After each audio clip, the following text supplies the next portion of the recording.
Rasulullah sallallahu alaihi wasallam khususan mu'allif hadal kitab Rabbil masuk deh.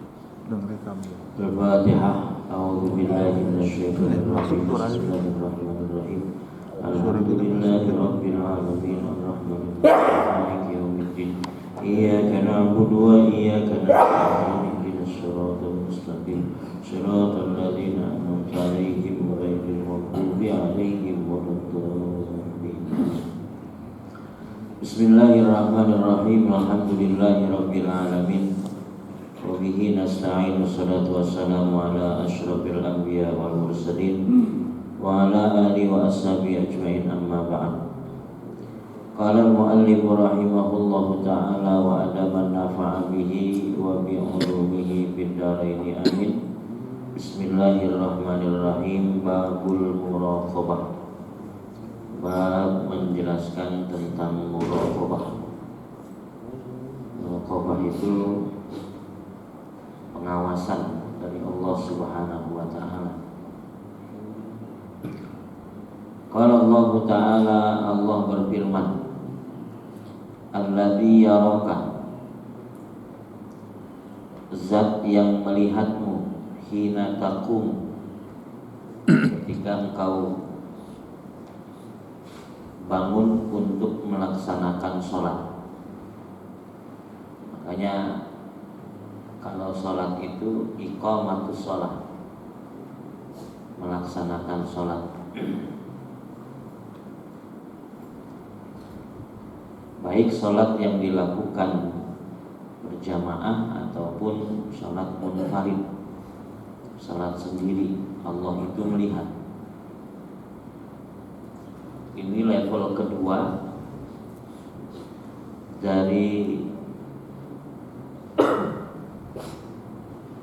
yang disebut dengan ihsan. Ihsan itu anta'budallah ka'annaka tarah.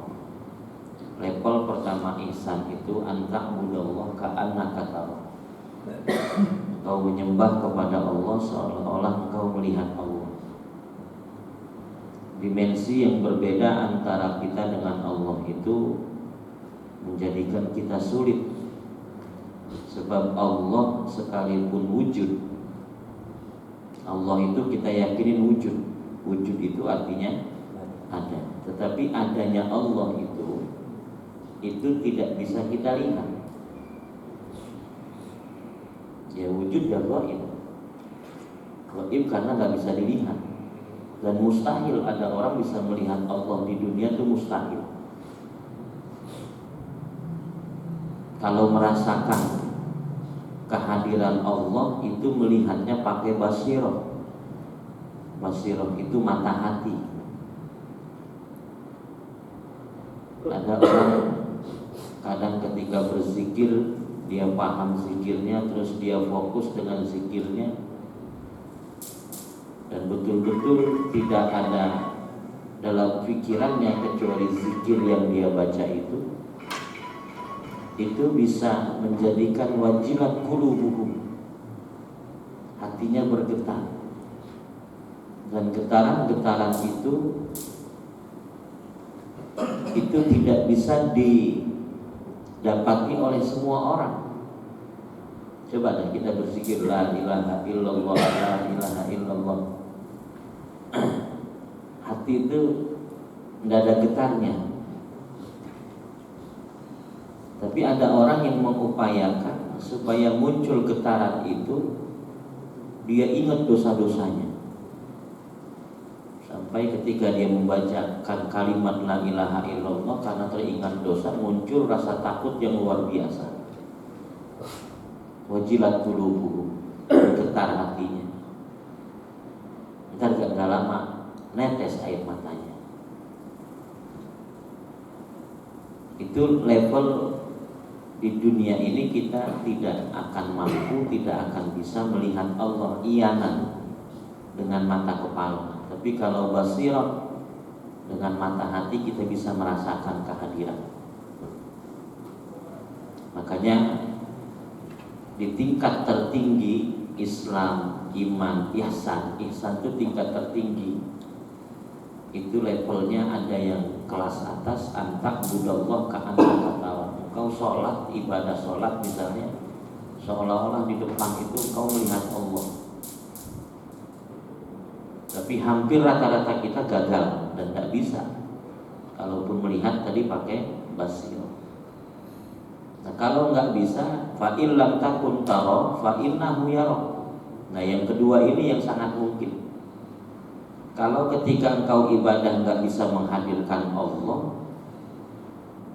maka cobalah dalam ibadahmu itu seolah-olah engkau sedang diperhatikan oleh Allah.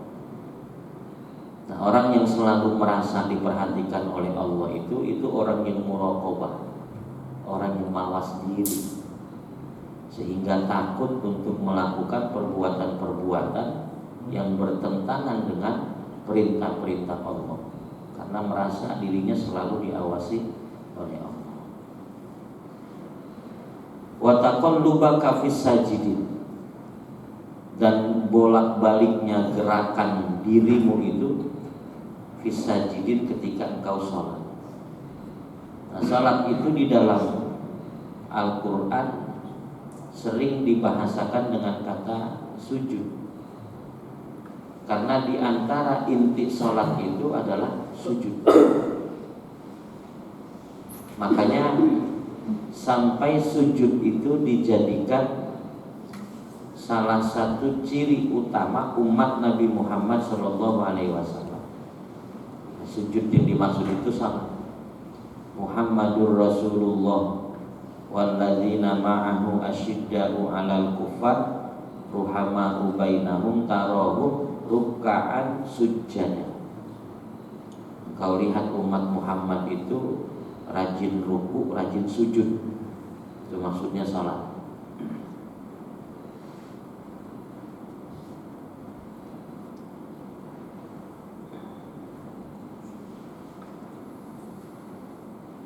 Wa fil hadits an Ubadah bin Samit qala Rasulullah sallallahu alaihi wasallam afdalu imanil mar'i, iman seseorang yang paling afdol, ayya'lama annallaha ma'ahu haitsu kana.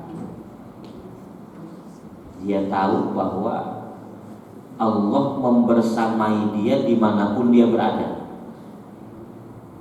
Itu afdolul iman. Karena selalu merasa dibersamai oleh Allah.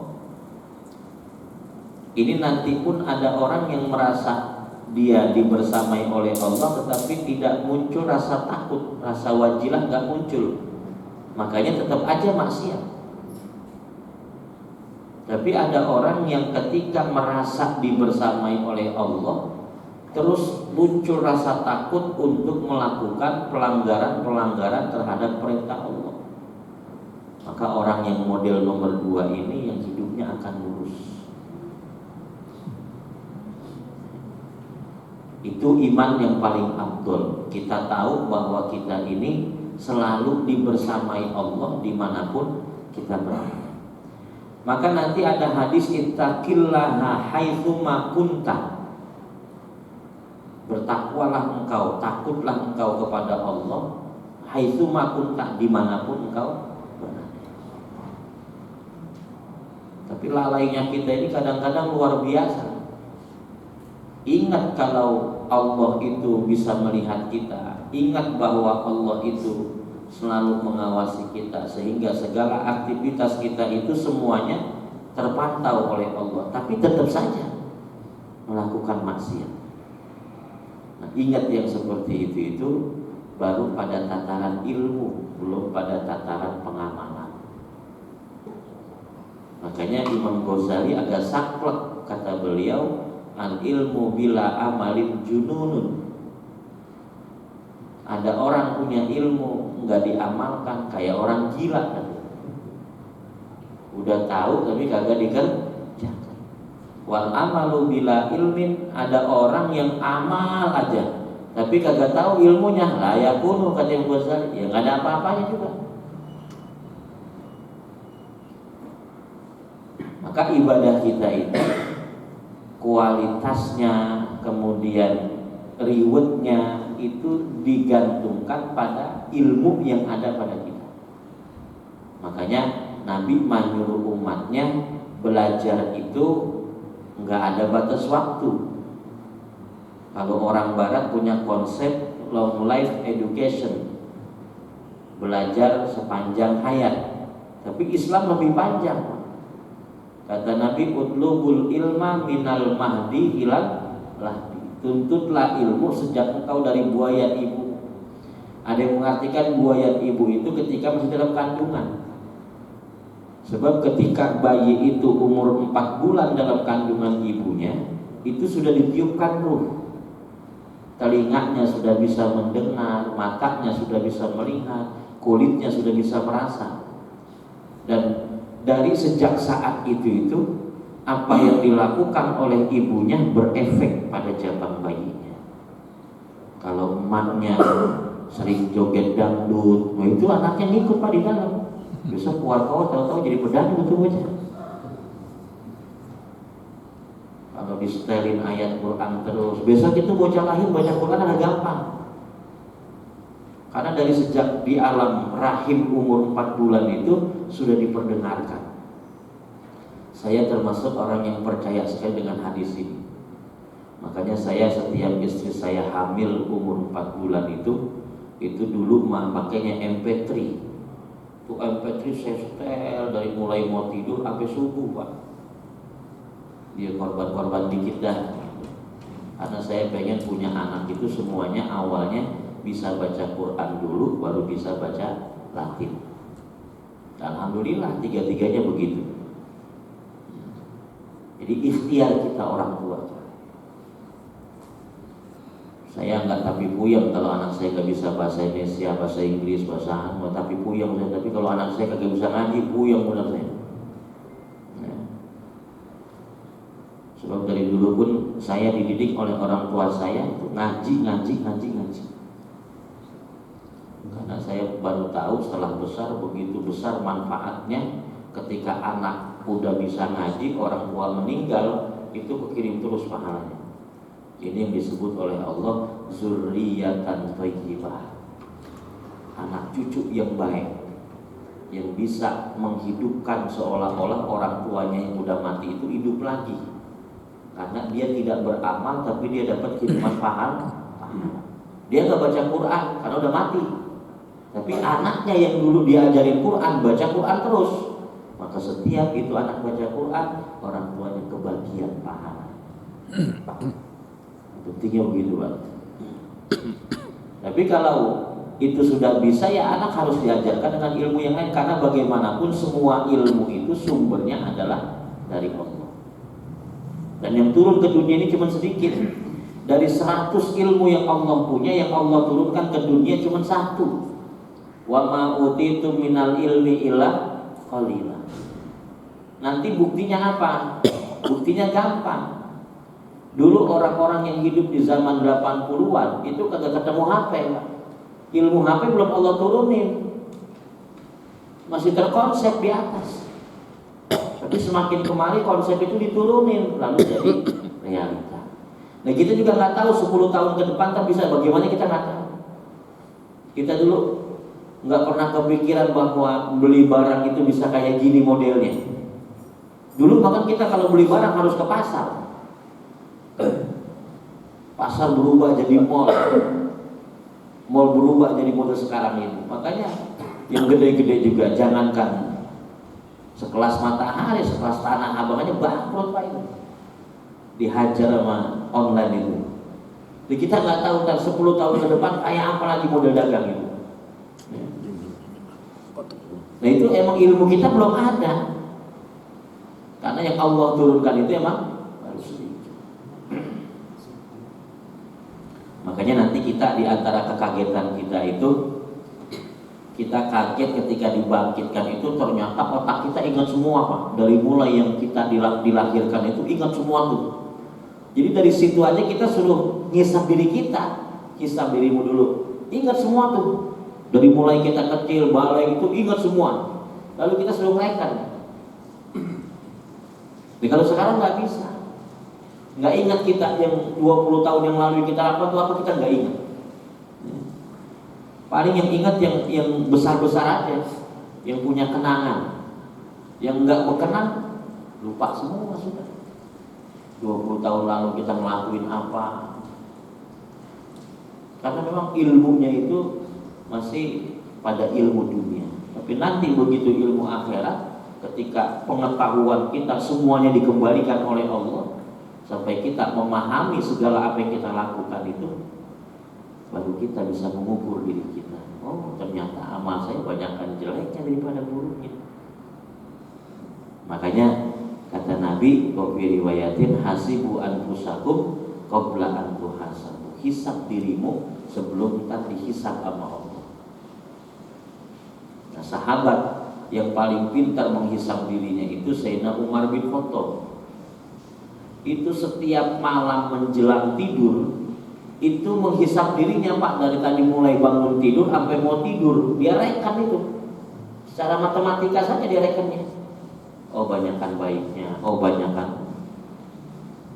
Itu untuk menghadapi hisab Allah Subhanahu wa taala. Jadi kalau kita kadang-kadang diingetin pas tahun baru doang, baik tahun baru Hijriah maupun tahun baru Masehi. Ini tempat untuk kita menghisab diri. Mestinya menghisab tiap hari. Nah, ntar kalau orang udah bisa menghisab tiap hari, itu kata Nabi, man kana yaumuhu khairan min amsi. Barang siapa yang hari ini lebih baik daripada kemarin.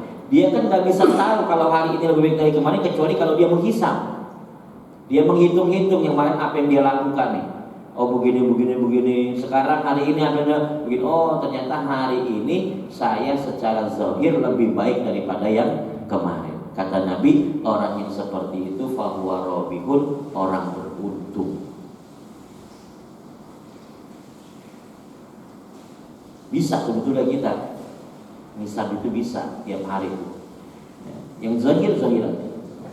Ya, urusan yang batin yang hati mah Allah punya kekuasaan atas itu.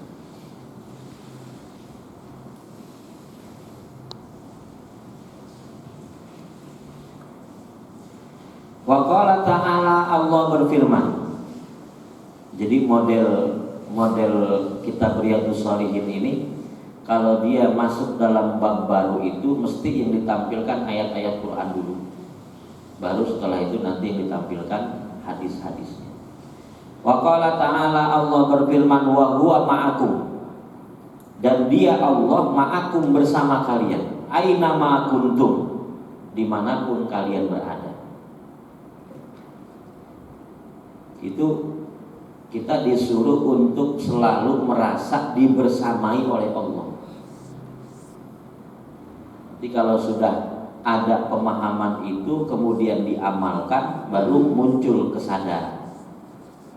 Sehingga yang haram ditinggalkan, yang bukan miliknya ditinggalkan. Jadi ilmu pun belum menjamin orang itu bisa mengamalkan, belum menjamin. Cuman kalau dia diangkat derajatnya, iya, orang berilmu diangkat derajatnya. Lebih-lebih orang berilmu yang mengamalkan ilmu. Nah, jika dibandingkan mendingan ilmu banyak tapi kagak diamalin, apa mendingan ilmu dikit tapi diamalin, tetap timbangannya lebih baik ilmu sedikit tapi diamalin.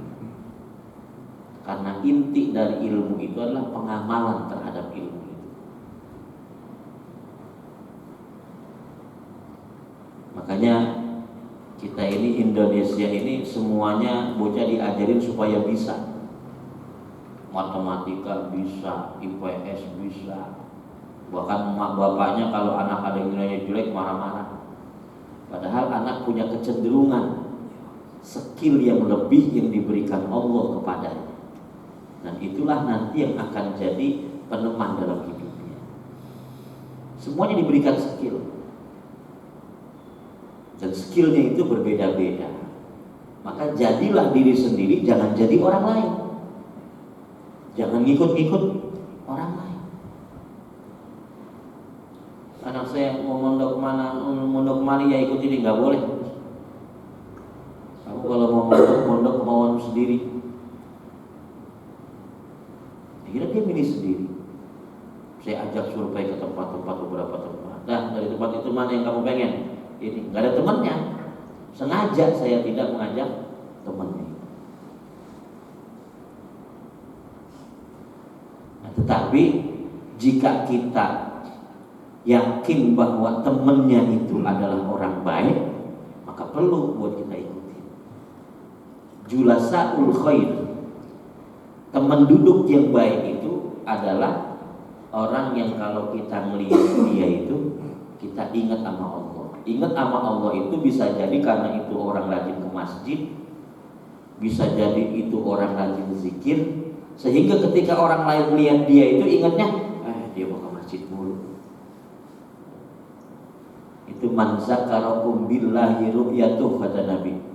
Orang yang kalau kamu ingat dia, melihat dia itu, kamu ingat ibadah kepada Allah Subhanahu wa ta'ala. Jangan sampai sebaliknya orang ingat kita terus ingat keburukan kita. Si anu baru datang lagi. Wah, dia mau tukang main mulu. Itu kan cap-cap itu kan yang bikin kita. Nah, kita bisa punya cap kayak gitu, tinggal lihat siapa teman duduk kita itu. Makanya kata para ulama, aksiru min asdiqail mu'min. Perbanyaklah teman-teman yang punya iman. Karena nanti ada satu hadis, ketika hari kiamat terjadi, semua sudah dimasukkan ke dalam surga, ahli surga yang akan dimasukkan ke neraka, bi asyaddi munasyadatan indallah. Besok yang paling sibuk nyari temannya itu adalah orang-orang beriman.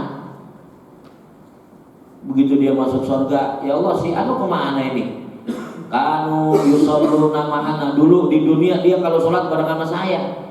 Wa yasumuna ma'ana, dulu puasa juga bareng. Sekarang saya di sini, dia kagak ada. Dia tempat di situ cuma dua, kalau kagak surga neraka. Ya karena di surga kagak ada, kata ya kayaknya mau di neraka.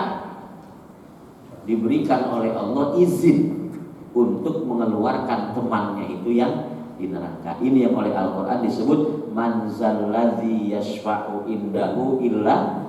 Yang penting illa biizni itu, yang dapat izin.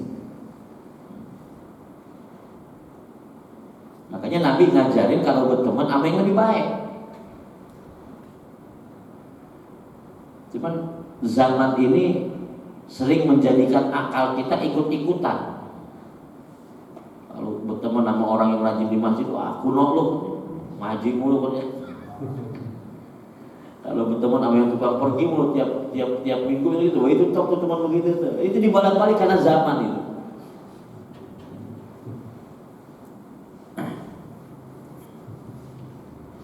Wa huwa ma'akum aina ma kuntum. Allah selalu bersama kalian dimanapun kalian berada. Cuman kalian ini manusia, ada yang ngerasa, ada yang bisa ngerasa, ada yang kagak bisa ngerasa. Yang ngerasa pun belum tentu terus takut, Pak. Yang ngerasa dia selalu dilihat oleh Allah itu ada yang takut, ada juga yang kagak takut. Ngerasa dilihat Allah, tapi tetap aja maksiat.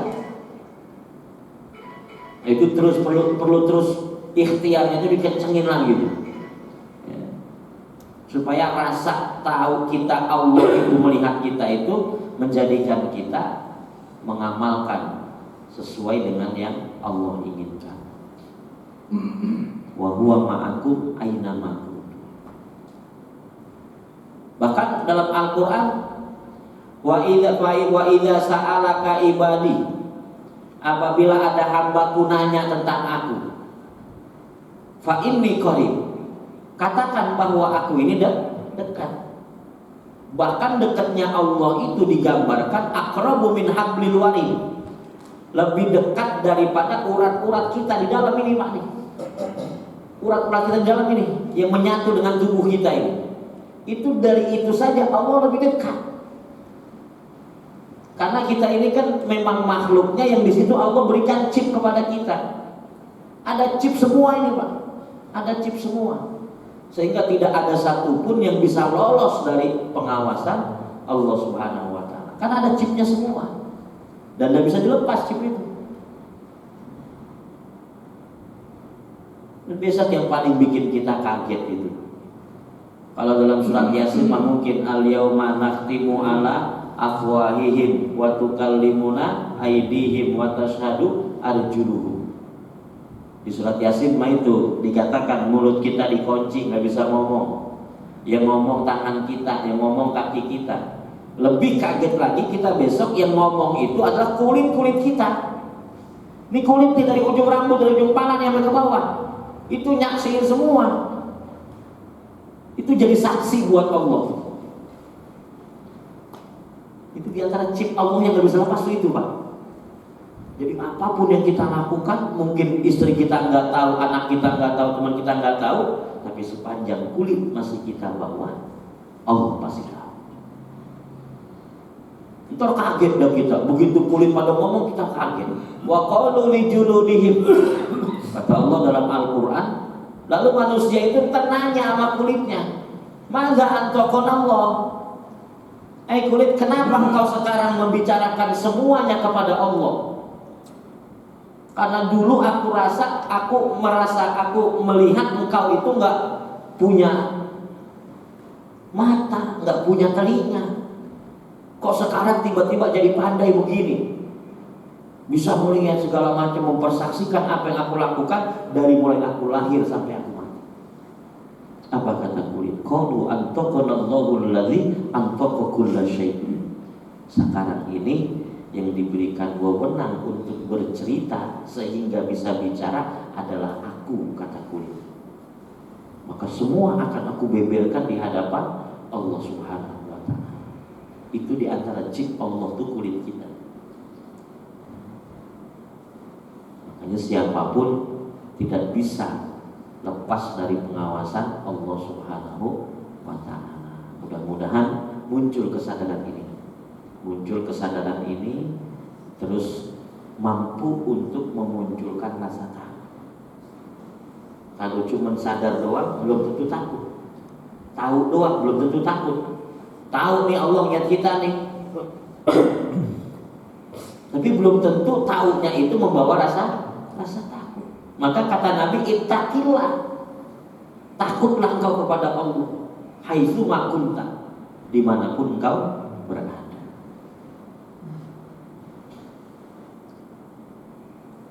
Maka di dalam surah Al-Fajr Allah kemudian menegaskan inna rabbaka labil mirsad. Sesungguhnya Tuhanmu itu benar-benar ngawasin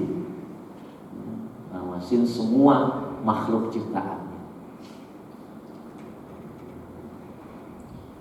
Wa qala ta'ala, Allah berfirman, ya'lamu kha'inatal a'yun wa ma tukhfis sudur. Allah mengetahui kha'inatal a'yun, pengkhianatan mata. Mata yang berkhianat itu adalah bimusaraqatiha an-nadhru ila muharramin, dengan cara mencurinya mata bagaimana? Melihat kepada hal-hal yang diharamkan. Itu namanya matanya nyopet, nyuri matanya itu. Karena Allah cipta ini untuk kita, mempermudah kita beribadah kepada Allah. Maka kata Allah, ya'lamu kha'inatal a'yun. Allah Maha mengetahui pengkhianatan mata, wa ma tukhfis sudur, dan apa yang tersembunyi di dalam hati. Setiap kita itu punya dua lintasan. Lintasan itu yang muncul selintas-lintas itu kadang muncul lintasan baik, kadang muncul lintasan buruk. Lintasan buruk itu bersumber dari setan. Nanti bentuk lintasan buruk yang paling banyak adalah was-was, alladzi yuwaswisu fi sudurin nas. Nah, termasuk kita lagi ibadah aja itu dihajar sama was-was itu. Makanya Nabi sudah baca itu akan terjadi pada umatnya. Besok kalau kamu sholat ragu-ragu apakah udah 2 rakaat atau 3 rakaat, itu berarti sholat kamu terkena oleh was-was. yang muncul lintasan di kepala, di benaknya ini lintasan-lintasan yang sumbernya setan. Maka ulama ikhtiar akhirnya, oh kalau begitu yang bisa menangkal was-was ini paling enggak surat yang di situ ada bahasan was-wasnya, yaitu surah An-Nas. Maka kata guru-guru kita, bentuk ikhtiar kita supaya lagi sholat nanti terlepas dari was-was syaitan itu, sebelum sholat bacalah qul a'udzu birabbin nas.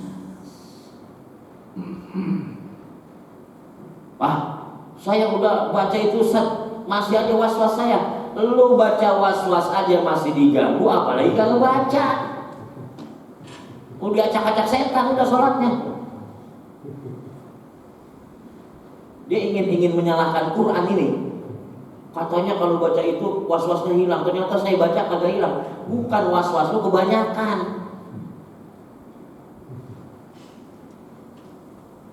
Sama jamaah kadang-kadang iseng, tapi orang iseng itu penting juga, Pak. Saya lagi nerangin sedekah. Kalau sedekah yang paling afdol pagi-pagi, supaya aktivitas kita itu diawali dengan sedekah. Ntar balak-balak yang turun itu ketahan sama sedekah. Rupanya dia udah sedekah, baru nyoba sedekah ini. Sedekah pagi-pagi, subuh dia sedekah. Lalu terus lagi jalan tuh keserempet motor. Datang ke rumah. Kenapa? Kata Ustaz katanya, kalau sedekah bebas banget. Loh iya, tadi saya sudah sedekah subuh, terus saya jalan di pinggir, saya udah jalan benar Ustaz, itu di pinggir saya jalan, saya keserempet motor. Saya bilang begini, kalau kamu tadi kagak sedekah subuh, kamu bukan keserempet, ketabrak. Kadar balaknya itu udah diturunin sama Allah karena kita punya sedekah. Makanya orang dulu benar banget ngajarin itu. Kalau anaknya celaka apa segala macam itu, begitu dia tengok mesti jawabannya untung. Anaknya naik motor tabrakan, kakinya patah, nyatu yang kiri. Tanya ngapa kamu lo tabrakan Pak? Terus kaki saya patah, satu patah katanya yang kiri. Untung kagak dua-duanya. Pintar betul orang tua ngajarin.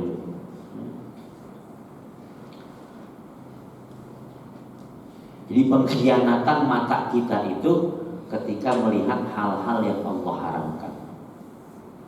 Sekarang kita kalau mau saklek mah,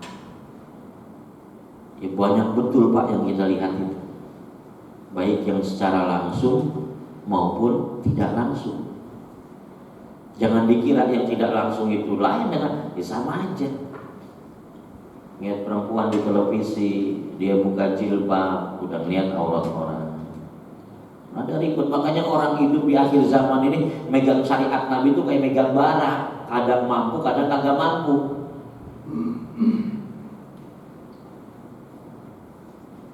Tapi kita dibanggain, biar kata kita kayak gini, dibanggain sama Nabi besok. Umatku hidup di akhir zaman tapi top, tetap percaya kepadaku sekalipun gak pernah ketemu aku. Banyak besok kebanggaan kita, di samping kekurangan kita. Jadi hadis tentang muraqabah ini diawali dengan beberapa ayat yang pada intinya bahwa tidak ada satupun yang lepas dari pengawasan Allah Subhanahu wa ta'ala. Nabi kalau ngawasin orang sholat itu sampai dibuka sama Nabi itu Pak. Akhirnya sahabat jadi pada tahu.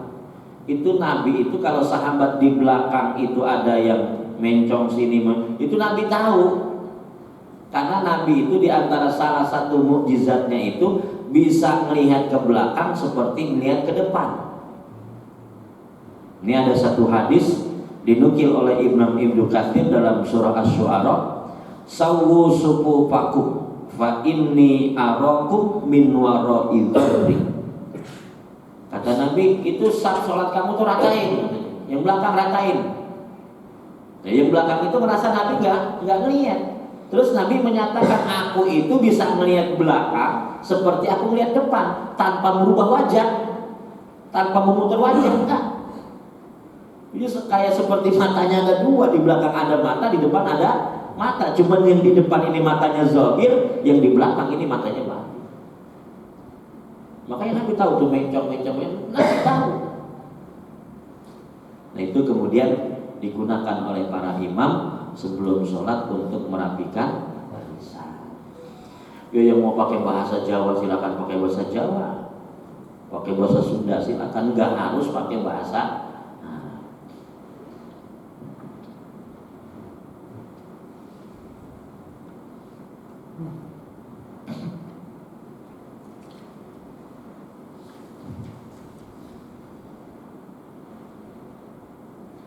Wal ayat fil babi katsira ma'lumah. Ini hanya beberapa ayat saja yang ditampilkan oleh pengarang kitab Riyadhus Shalihin terkait dengan ayat muraqabah. Sebetulnya ayat yang membahas tentang muraqabah ini banyak sekali, tetapi hanya beberapa saja yang beliau ketengahkan. Masuk hadis pertama, fal awal an Umar bin Khattab radhiyallahu anhu qala bainama nahnu julusun inda Rasulillah sallallahu alaihi wasallam dzata yaumin. Dari Sayyidina Umar bin Khattab, beliau berkata, bainama nahnu julusun inda Rasulillah, ketika kami duduk santai bersama Rasulullah sallallahu alaihi wasallam di satu hari, intola'a alaina rajulun syadidun bayadus siyab. Tiba-tiba muncul